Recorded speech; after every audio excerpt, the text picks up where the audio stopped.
a little piece of history from 1957. That's me at the controls of that rocket ship.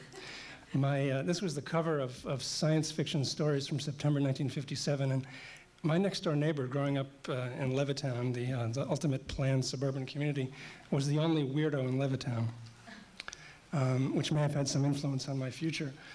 Anyway, he used our family as models for his cover, so that's me. I'm hijacking a rocket ship, and my father is telling me to get back. And this kind of sums up my relationship with my dad for the next many years. Here's one of the things that was forbidden from my home, along with Elvis Presley. This is what got Mad Magazine thrown out by my father. This is a cover by the well-known cartoonist Basil Wolverton. And I think it had, as it did for many people in my generation, a major influence on warping my sense of humor. Now this is getting to the origins of Zippy, sprinting ahead of 15 years or so. These are the sideshow so-called freaks from the movie Freaks, which was a 1932 so-called horror film by the director Todd Browning. That's him in the center, the tall guy. And the so-called pinheads around him to the bottom, the one he's hugging, was named Slitsy. Slitsy was a female. And this is a movie I saw when I was going to art school in 1962. And it had a major influence on me, but I didn't know about it until about 8 years later. This is the other, this is backwards. This is the other circus sideshow pinhead that had a major influence on Zippy's not only existence, but his name. This is Zip the What Is It. Zip the What Is It was a circus sideshow character exhibited by the Barnum and Bailey Circus from 1864 to 1926. Now the weird thing about this is I found out about 5 years after I started drawing Zippy that this character's actual birth name is William Henry Jackson. My birth name is William Henry Jackson Griffith. So my jaw dropped and my book dropped, and I decided it was a cosmic meeting of forces. I was meant to do Zippy. This is the very first Zippy strip. This appeared in 1970 in an underground comic book called Real Pulp Comics. And as you can see at the bottom where it says Danny, he wasn't even named Zippy at the beginning. And don't ask me why I called him Danny, but by the end of the strip his name was Zippy.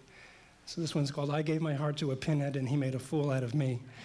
This was a kind of parody of girls' romance comics, which no longer exist. And here is the second appearance of Zippy. You can see in the upper left on the cover of Tales of Toad #2. This is from 1971 or 2. The 70s are kind of a haze to me, but anyway, there's Zippy's second appearance, where I had created him originally as what I thought would be a one-shot character. I realized that my major character, Mr. Toad, who is here in one of his more typically hostile poses, needed a little modifying, so I thought I'd bring along a character who had absolutely no ego, whereas Mr. Toad was all ego, and Zippy was his sidekick. Within about a year, this is Tales of Toad #3, a year or two later, as you can see what happened within about a year, Zippy had the driver's seat, although Mr. Toad is doing his best to make sure he never gets anywhere. So Zippy literally began to take over the strip.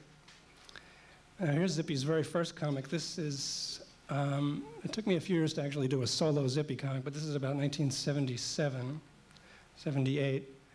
I'm giving a little bit of a nod to the origins of Zippy in that freak show pose. Just arbitrarily skipping ahead a bit just to show you the most recent Zippy. This is something I'm doing right now that you may or may not be aware of. The daily strips that I do in the papers are anthologized every 3 months into the Zippy Quarterly. Here's Zippy as kind of the fool with Griffey in his royal pose. Now this is, going back again, this is Yao #2. Now this is where Zippy started to change. When I first started doing Zippy, it was pretty much of a surrealistic kind of experience for both me and the reader. I never knew what I was going to say next. It just seemed like exploring Zippy's mind was all I had to do, but after a while it got a bit tiring to me, and I think probably to the reader too. So I started to make Zippy have a little more of a satirical edge. And this came out, this is a non-Zippy effort of mine from 1980, the Griffith Observatory. This is where I was literally nothing but a social crank, which is where the Griffey character evolved from the one you're familiar with today, the kind of I see Zippy as kind of the strip. Griffey and Zippy are kind of dual aspects of one personality. People ask me, am I Zippy or am I Griffey? And I say, I basically take blame for both. This is an example of the Griffith Observatory. I'm showing this because I think a lot of this strip, which only ran for a couple of years, found its way into Zippy and made the Zippy strip a lot different.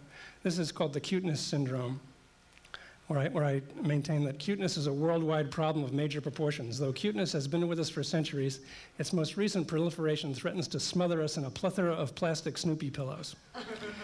And then I go on to say, at the heart of the cuteness impulse is the desire to trivialize everything, to remove the presence of real life and substitute it for a bland, reassuring cleanliness.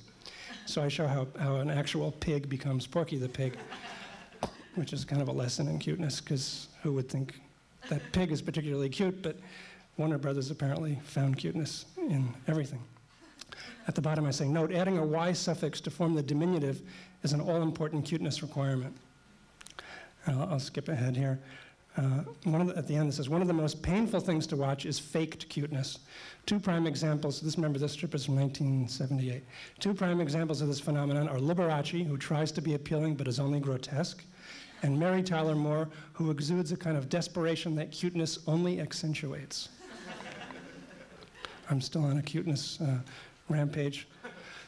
Here's the Zippy nuclear family, or post-nuclear, however trendy you want to discuss it. There's Zippy at the top. Zerbina, his erstwhile wife, who occasionally makes an appearance. Actually, Zippy has a family, but he conveniently forgets them about every 2 or 3 months. Zerbina's saying, Disco Duck is having my baby. There's his 2 children, Fuel Rod and Meltdown. Fuel Rod says, don't hate me because I'm beautiful. And Meltdown says, am I receiving satanic messages from the Mr. Ed theme song?